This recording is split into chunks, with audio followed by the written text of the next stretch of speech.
it just shows immigration law. It's so complicated. Think like people think the public, oh, immigration, we just put this rule. It's no, there's it's so many variations of things that get hit, and then I mean, it's without saying, there's billions of dollars in company profits and management and HR stuff that gets hit on a whim, like on a decision like this. So it's just so ignorant to think, even if you're anti-immigration, there's a way to do stuff. If you want to do it, just plan it out. There's don't just come on a Friday night and say stuff. And half the stuff they were saying was wrong. The funniest for me was CBP's text for this is posted on Twitter, on X, and that's what's being referenced by the government to go to a Twitter page. And then they're like, don't listen to anyone else bad info. But they're like, what do you mean? Like the Secretary of Commerce and the President are saying like it's $100,000 every year and this and that. So it's just so foolish, really. It's cartoonish at the lightest what's happening.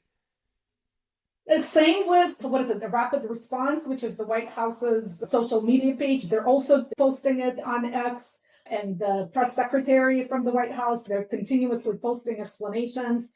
It's all on social media now. So now that's how we get the law.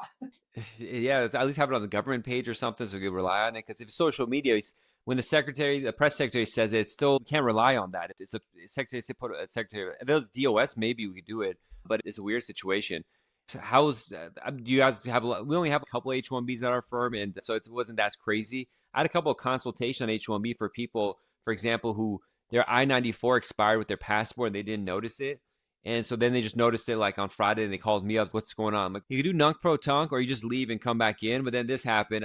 So Saturday I was like, I had to message him like, listen, don't do anything. Wait till Monday to see what's going on. Don't like, because no one's going to know. And your employer's H-1B lawyer is going to be so busy that they don't even have time to get to this right now. So expect delays and a couple of unlawful President's Day accumulations that they still have enough time for. But that's makes it so hard for people. I feel so bad.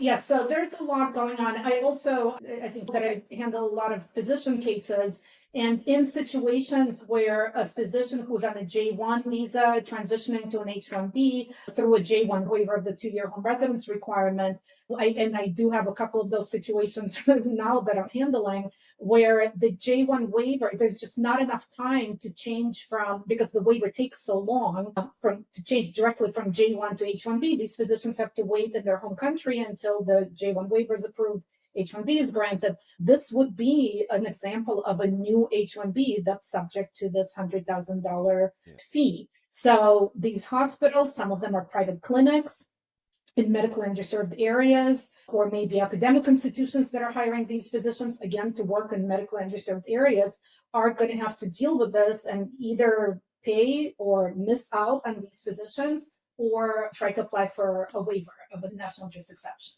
which we don't know what the parameters are for that. Which, last time for the general trial ban, it's like a non-existent thing they just throw in there to satisfy the courts. There was floated around this idea that they'll make an exception for doctors, but it's just like in news reports, nothing that's reliable. Correct. Yes, I did see that in Bloomberg, but that's all we've seen so far. So we don't know if cap exempt institutions such as universities, medical centers, those other cap exempt will be not subject to the proclamation. Physicians in underserved areas, or just generally physicians or researchers, yet to be seen. So if you're at a weekend with immigration lawyers, that could, I mean, it's fun because it's stuff we think about all day, but it's not fun at all because this takes away from enjoying your time there and the unknowns. Was it just chaos between everybody, just shock and phone calls and text messaging the whole weekend?